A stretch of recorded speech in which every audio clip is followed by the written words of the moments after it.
Hi, it's Wanda here for Artful Dyeing, Artful Color really, but today for Artful Color I'm going to be dyeing and I'm going to be making something called the world's most wonderful wool. It's this amazing half-yard sheet that makes a lot of fun to hook, and I've sort of categorized what I'm going to do according to a theme. So the first one I'm going to do is forest, and here we go. I'm going to be using magic carpet dyes because, hello, that's what I use. But you can use any similar likely colors and still have this great effect. So you can see me just cramming in a quarter of this half yard, and the half yard is 18 inches along the selvage edge and the whole width of the fabric, which is anywhere between 54 inches and 60 inches if we're lucky. So there we go. You can see it looks somewhat like we would do for a spot dye, but I am letting things be folded underneath. Yeah, we're being renegades, because the interesting thing that happens with this is these folds make nice striations. So I have boiling water here, and I filled up this measuring cup with 1 cup of boiling water because we want to add this hot. And the first color I'm going to add, oh yes, here they are here. The first color I'm going to add is red violet. My theme is forest, and you might wonder, why am I adding red violet to forest? But it has to do with my next color I'm going to add. I'm just going to stir this up so it's all dissolved. Sometimes this takes a little bit of extra work, but it's worth it, because you want to have all of those things in your dye, not stuck to your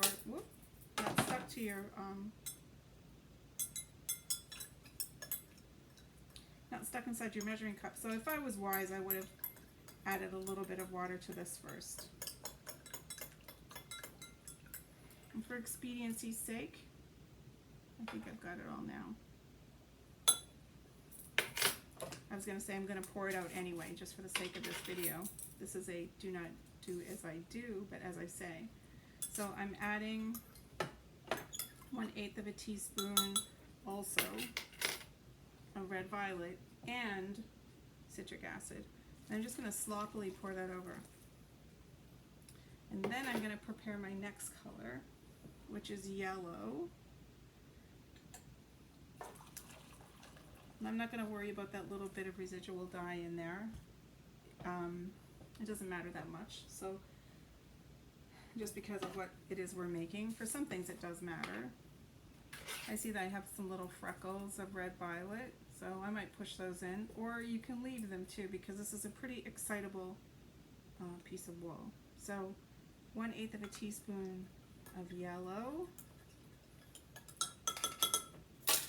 And once that's dissolved, I am going to flip the next quarter of wool over right on top of this red violet. Now, if I felt like it, which I'm not going to do this time, I would mash this down. There's my masher here. So that,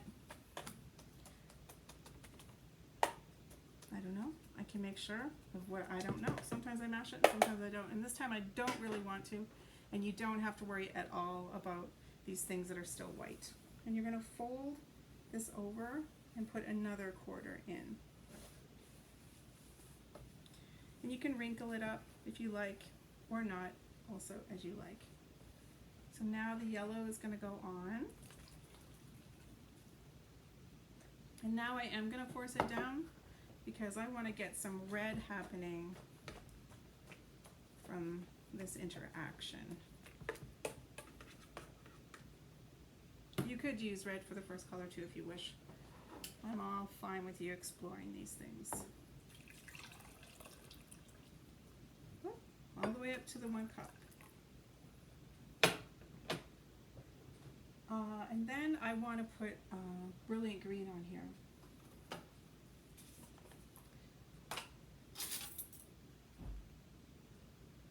Same measurement. Stirring this all up so it gets dissolved. And off the spoon.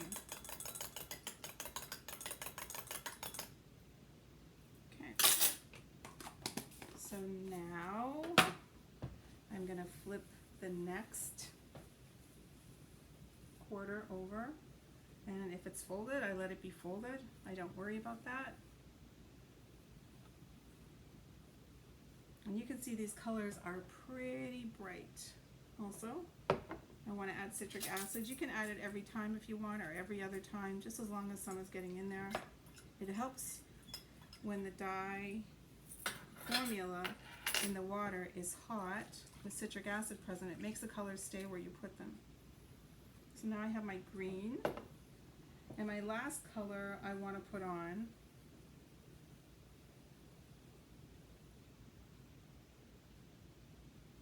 is bottle green. So it's a bit of a stronger dye, and I'm not going to use as much this time because it's so dark. So instead of using 1/8, I'm going to use 1/16.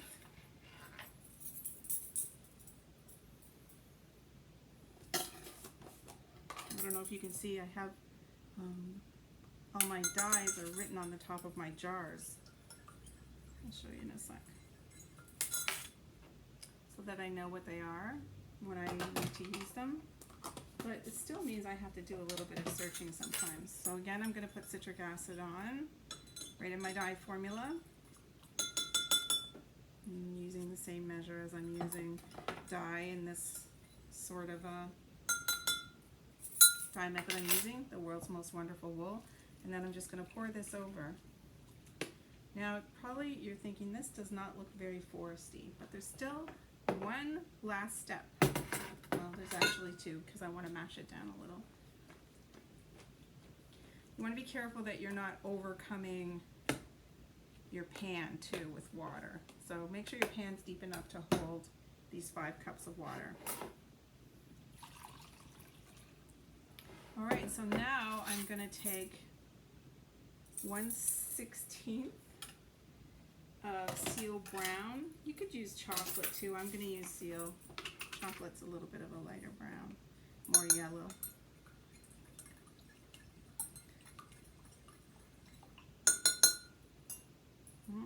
Make sure I get it all off, and I also have to fill it up to 1 cup.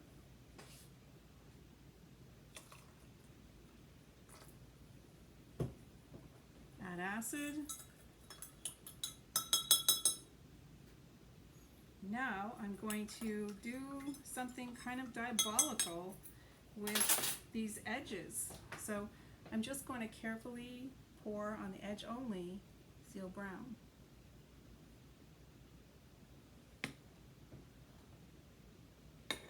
Make sure you reserve enough to go all the way around. And I am not going to manipulate this much. I'm just making sure that things are colored, and then that gets placed in the oven until the water is clear. Okay, so pop it in.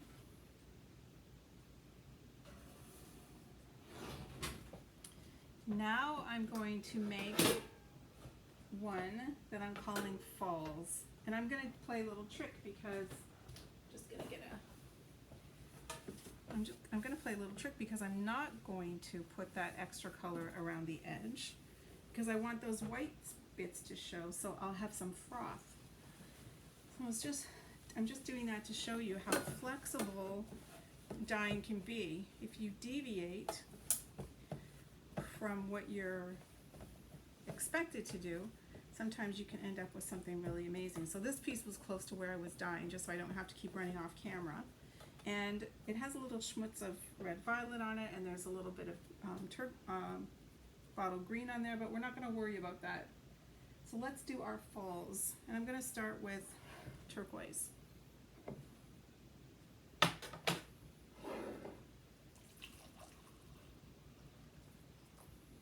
So again, 1 cup, and this time I want things to look a little light like a river, not deep like an ocean. So I don't want my colors to be so dark. So I'm starting with turquoise, and I'm going to use 1/32. I'm going to be a little generous with my 32. This time one, I am going to mash it down every time. A little pinch of citric acid. Let's pour it over, but not going right to the edge. So you can see this time the colors are lighter and a little bit more, a little less intense because I didn't use so much dye. Okay, here we go for preparing our color number 2. So I'll pour this out. And before I forget, I'm going to do some mashing. So you can see I'm getting some nice lighter colors of turquoise at the edges and even some white remaining, which is what we want when we're making some falls.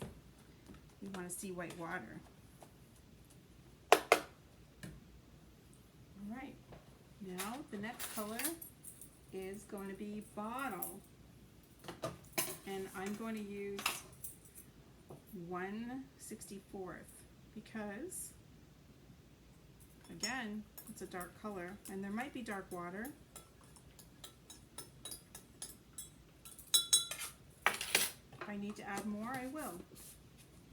That's how flexible this is. So let's put let's put the wool back in here. Put our next quarter in and let there be folds and folderol. It's perfectly great.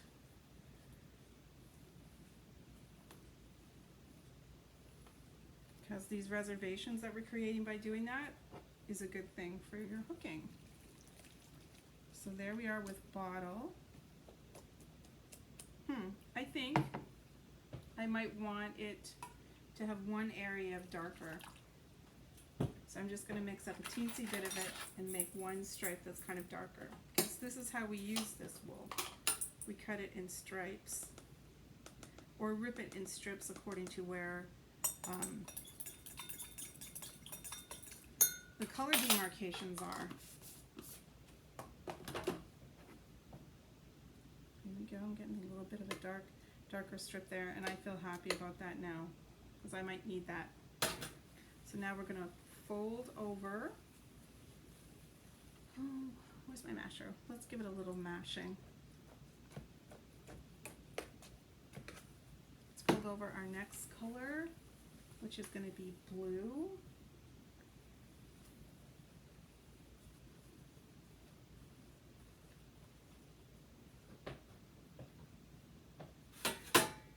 I really enjoy having these wools in my stashes because I get these mixtures of color I can't get otherwise, and it makes me delirious with happiness to have that. So we're back to 1/32.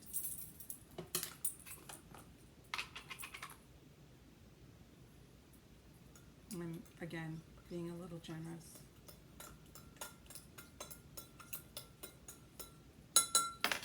Now it's all great to make these things because it's a lot of fun to dye, but often we don't know what we can do with this. So I hope you'll look at the sidebar to this article, The World's Most Wonderful Wool in Artful Color in Rug Picking Magazine, to see what can happen when you hook with it.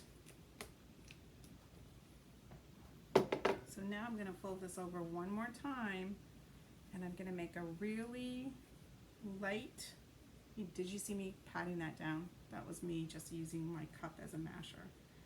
I'm going to make a really light formula of green, so it will be almost minty.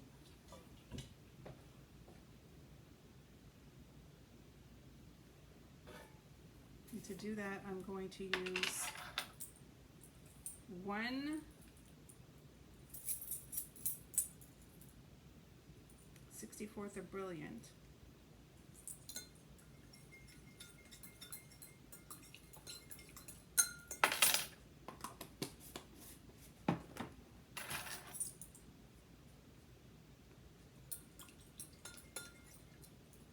And I'm going to add just a touch of blue.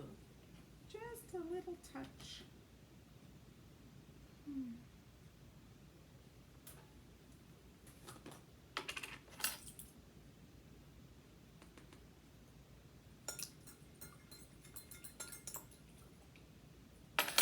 That should get me where I'm going. Now fill that up to 1 cup. And this time, as I stated, I am not going to put anything around the edge because I want this white reserved. So there you go. You can see how beautiful that color is. And you should be able to use these together to make a lovely, lovely waterfall or a little river, shallow river. Okay, that's how you do the world's most wonderful wool. Thanks for joining me. And don't forget to subscribe to the Welcome Mat because this kind of stuff goes on every week. I'll see you there. Bye.